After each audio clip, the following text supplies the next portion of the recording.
Hi, my name is Nicolle Chodnicki. I'm a senior social work student at Seton Hall University, and today I'm going to be talking about family violence, the lethal link between domestic violence and firearms.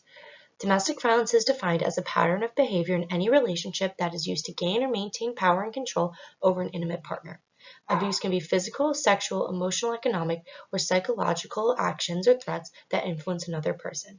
Domestic violence disproportionately affects women, and 1 in 4 women indicate that at one point in their life they have been in a domestic violence situation in some capacity. Given the leniency and inconsistency between federal and state gun laws, domestic violence statistics are much higher than other nations. Legislation needs to be enacted to ameliorate the problem. The presence of a gun in a domestic violence situation increases the risk of homicide by 500%. As minority groups are disproportionately vulnerable to domestic violence due to barriers such as lack of resources within their communities and fear of outreach due to racial biases, it is imperative that the linkage between domestic violence and gun violence be addressed. Currently, there are policies to protect survivors and those in a domestic violence situation from being lethally killed by a firearm. Some of these policies include the Gun Control Act that sets strict federal guidelines in the process of owning and purchasing a firearm, as well as restrictions on who is considered fit to own a firearm. A crucial amendment which was passed in 1996 prohibits anyone convicted of domestic violence from possessing a firearm. This revision is referred to commonly as the Lottenberg Amendment. Another important piece of legislation that has been crucial at helping domestic violence survivors is the Violence Against Women Act, also known as Vawa, which was passed originally in 1996 and is currently seeking to be reinstated by the Senate after being passed by the House in 2019. Vawa federally recognizes that domestic violence is a national crime and offers a comprehensive response to domestic violence survivors. New Jersey also offers one of the most comprehensive policies to protect those experiencing domestic violence through the Prevention of Domestic Violence Act.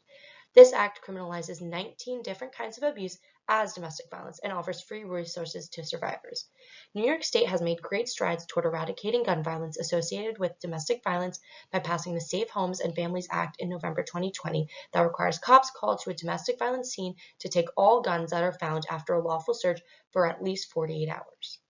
Although great strides have been made to reduce domestic violence, there are still many challenges to properly address the social problem, such as gaps between federal and state government, the lack of a federally accepted definition of domestic violence, and resistance against gun regulation. With the polarization of views on gun laws between political parties, ensuring the safety from abusers with weapons is a problem that will not easily be solved. Recommendations include having Vawa end the boyfriend loophole, which gives states the ability to determine who can be convicted of domestic violence based on parental and marital status between abuser and survivor. Federal intervention is needed to ensure that all these states properly revoke firearm ownership of those convicted of any domestic violence charge of misdemeanor and ensure that they never repossess a firearm, as well as ensuring a domestic violence charge can never be removed from an abuser's record. Thank you so much.